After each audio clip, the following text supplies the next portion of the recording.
Hello friends, welcome back to the channel. आज हम operating system की यूनिट 2 स्टार्ट करने वाले हैं जिसका नाम है कॉन्करेंट प्रोसेस।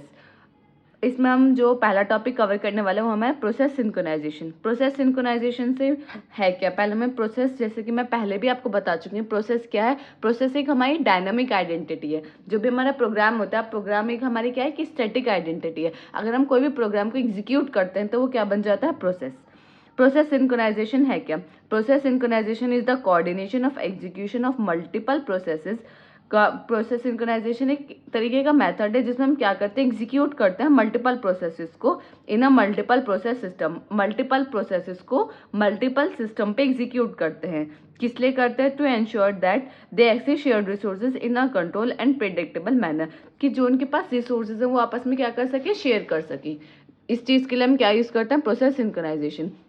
अब basically the main objective of process synchronization is to ensure that multiple processes access shared resources without interfering with each other. इसका मेन ऑब्जेक्टिव क्या है, हम इसको क्यों यूज़ करते हैं, इसलिए यूज़ करते हैं कि हमारे मल्टीपल प्रोसेसेस जो है अपने पास जो उनकी रिसोर्सेज हैं वो शेयर कर सके, एक दूसरे से अपने रिसोर्सेज को शेयर कर सके विदाउट इंटरफेयरिंग, मतलब दो एक आपस में इंटरफेयर ना करें, अपनी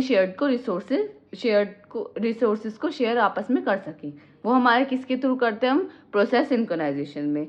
on the basis of synchronization processes are classified into 2 types. Synchronization के बेस पे हमने प्रोसेसेस को 2 पार्ट में डिवाइड किया है। जो हमारा इंडिपेंडेंट प्रोसेस, जैसे आपको नाम से पता चला इंडिपेंडेंट, इंडिपेंडेंट मतलब जो किसी पर डिपेंड नहीं कर रहा, वो होता है independent process. Execution of one program does not affect the execution of other processes, कि एक प्रोसेस हमारा एग्जीक्यूट हो रहा है वो अपने एग्जीक्यूशन से दूसरे प्रोसेस पर कुछ भी अफेक्ट नहीं डाल रहा, कोई भी उसका अफेक्ट नहीं है दूसरे प्रोसेस पे, तो क्या इंडिपेंडेंट, क्यों किसी पर डिपेंड नहीं कर रहा है। दूसरा corporative process, execution of one process affect the execution of other process, कि एक प्रोसेस से एग्जीक्यूशन हम कर रहे हैं तो वो अफेक्ट कर रहा है दूसरे प्रोसेस के एग्जीक्यूशन पे।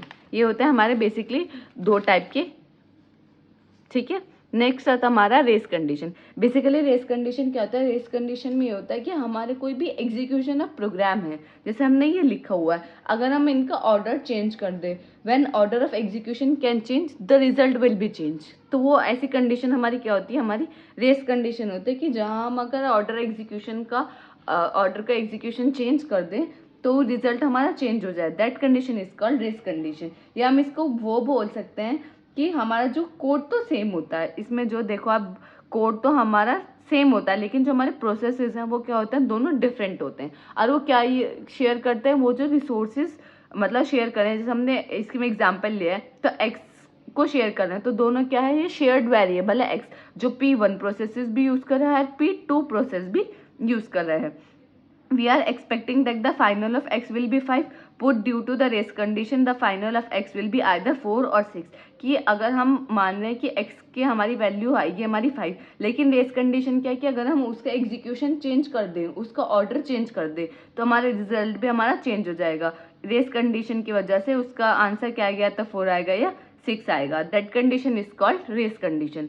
जैसे मैंने इसकी डेफिनेशन में लिखा है, several processes access and process the manipulation over the same data concurrency and then the output depend on the particular order in which the access take place.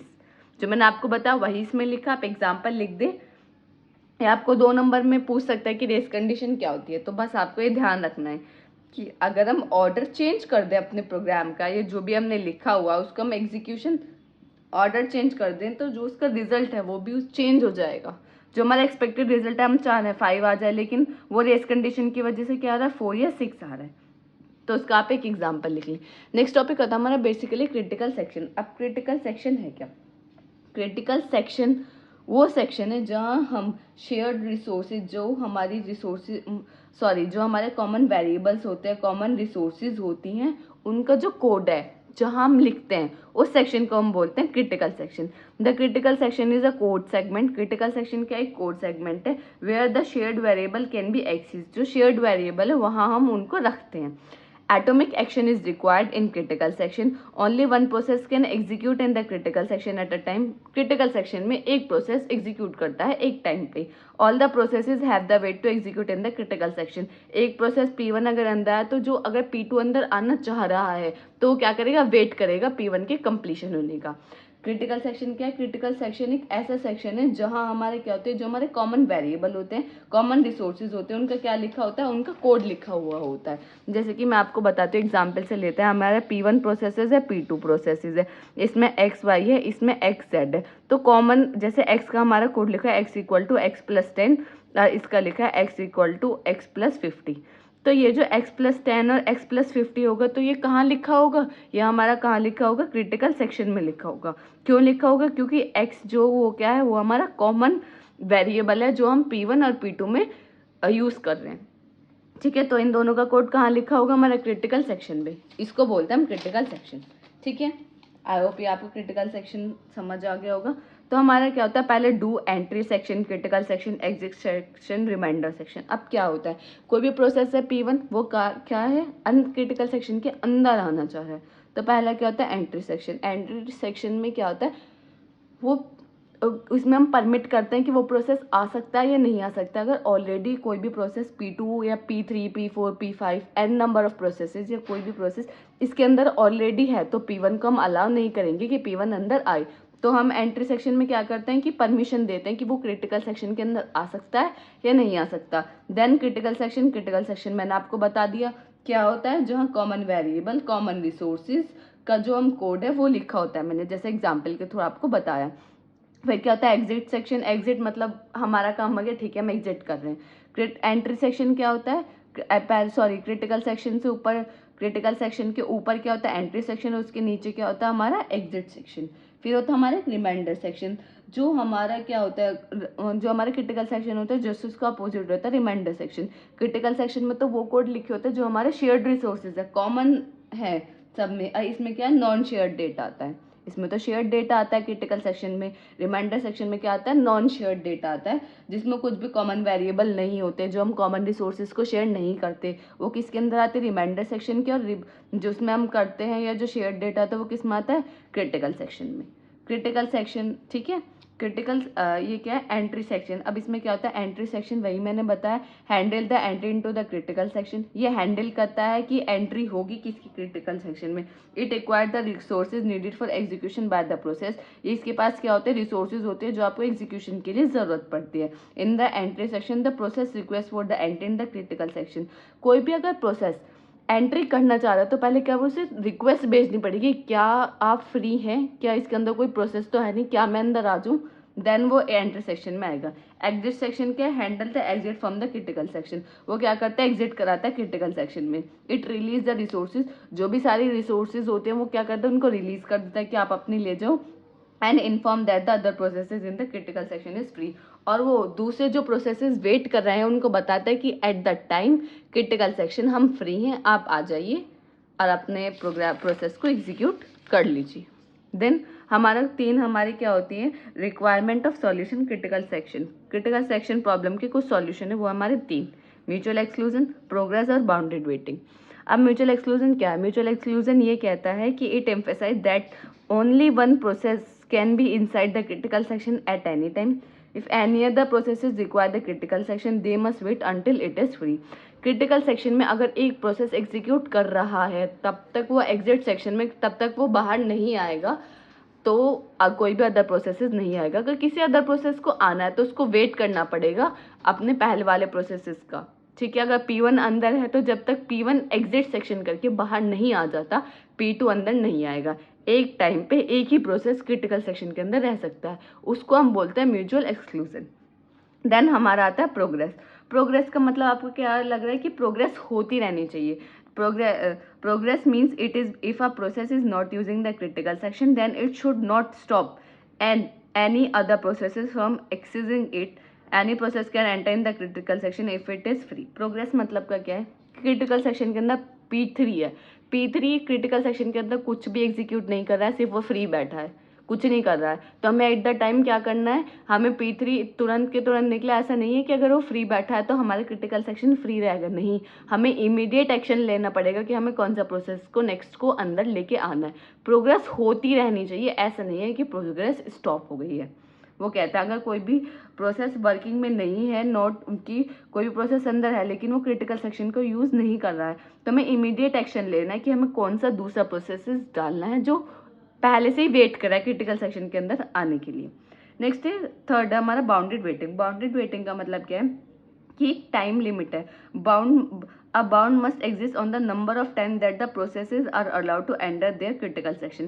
Critical section के अंदर भी कोई भी एक नंबर ऑफ लिमिटेड टाइम्स, आप ऐसे नहीं N number of times आते जा रहे नहीं, कुछ नंबर ऑफ टाइम्स, कुछ लिमिटेशन है कि आप इतनी बार ही क्रिटिकल सेक्शन के अंदर आ सकते हैं। क्यों कि क्रिटिकल सेक्शन के अंदर P1 है, अब बहुत सारे processes P2, P3, P4, P5, P6 बहुत सारे रिक्वेस्ट पे P1 आया, ठीक है कोई बात नहीं, हमने P2 को अंदर भेज दिया, P2 जितना अंदर आया इतना हमारे P3 P1 दोबारा आ गया, ऐसे ही हम करते रहे तो हमारा जो लास्ट है P5 है वो तो कभी अंदर आएगा ही नहीं, वो तो हमेशा वेट ही करता रह जाएगा, कभी उसे क्रिटिकल सेक्शन के अंदर आने का मौका ही नहीं मिलेगा। तो हमें ऐसे नहीं करना है, हमें number of limited number of times, उन पर लिमिटेशन है कि आप इतनी बार आ सकते हैं। ऐसे नहीं है कि आप आए जा रहे हैं और जो वेट कर रहे हैं वो वेट ही करे जा रहे हैं, नहीं, कुछ नंबर ऑफ टाइम्स ही ऐसा करेंगे कि आप आ सकते हैं अंदर, ठीक है। ये हमारा होता है ये क्रिटिकल सेक्शन। अब हमारा कॉन्करेंसी का मीन्स के execution of several programs at a same time, मतलब बहुत सारे प्रोग्राम को हम एग्जीक्यूट कर रहे हैं एक ही टाइम पे, तो उस टाइम क्या हुआ concurrency. It take place in operating system when multiple processes are execute in parallelly. ये हमारे ऑपरेटिंग सिस्टम में कब यूज होता है, जब हम मल्टीपल प्रोसेस को एग्जीक्यूट करते हैं parallelly. It is the execution of processes to provide the impression of a synchronous computation. इसमें क्या करता है, ये एग्जीक्यूट करता है मल्टीपल प्रोसेसेस को। सिंक्रोनाइजेशन का मतलब क्या होता है कि हमारे पास मल्टीपल प्रोसेसेस है, तो ऐसा नहीं है कि हमें उनको कोई शेड्यूल करना पड़ता है, उसको ही उसमें ही हमारा एक आता है सिंक्रोनाइज करना, कि सिंक्रोनाइज करना कि पहले P1 आएगा, फिर P2 आएगा, फिर P3 आएगा, ठीक है। अब in concurrency resources are shared among the processes. जो हमारी रिसोर्सेज होते हैं वो शेयर किसके बीच में होते हैं, प्रोसेसेस के बीच में। That result in trouble such a starvation and deadlock. Starvation और डेडलॉक मैं पहले भी बता चुकी हूँ, पर डेडलॉक का मीन्स क्या होता है कि अगर हमारे पास एक P1 प्रोसेसर है, एक P2 के पास क्या हमारा प्रिंटर है, P1 के पास हमारे प्रिंटर है, P2 के पास हार्ड डिस्क है।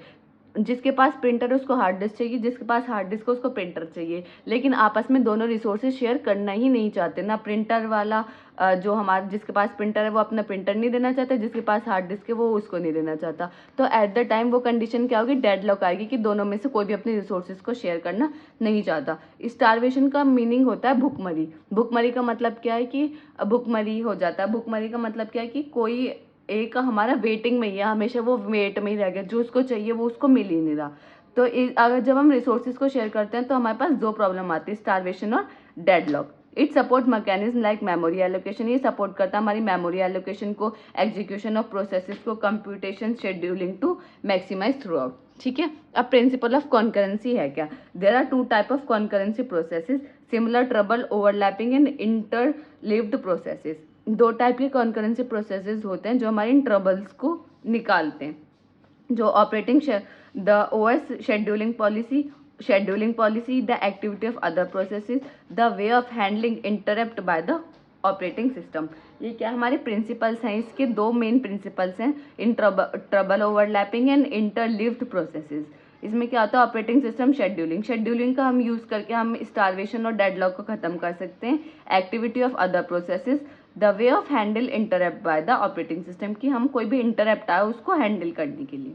अब प्रॉब्लम्स क्या आएंगी, it is a troublesome to share of global resources, की हम शेयर कर रहे हैं क्या global resources. The management of allocation of resources, की जो हम रिसोर्सेज को एलोकेट कर रहे हैं उसको मैनेजमेंट भी करना बहुत ज़रूरी है। आइडेंटिफाई प्रोग्रामिंग एरर, आप कोई भी प्रोग्राम लिख रहे हो उसमें आइडेंटिफाई करना एरर कि एरर क्या है, तो ये सब काफ़ी प्रॉब्लम्स हैं। एडवांटेजेस क्या है, run many application at the same time, वही लेस टाइम कंज्यूमिंग है, बहुत सारे प्रोसेसेस को हम एक ही टाइम पे एग्जीक्यूट कर सकते हैं। Better functionality, better average response time, ये सब इसके सेवरल एडवांटेजेस हैं। तो ये हमने स्टार्टिंग के 3 टॉपिक हमने आज कवर कर लिए हैं। तो अगर ये इसमें आपको कोई भी डाउट है तो आप कमेंट सेक्शन में पूछ सकते हैं। अगर आपको ये वीडियो अच्छी लगी हो तो लाइक कमेंट शेयर करना ना भूलें। Thank you for watching this video.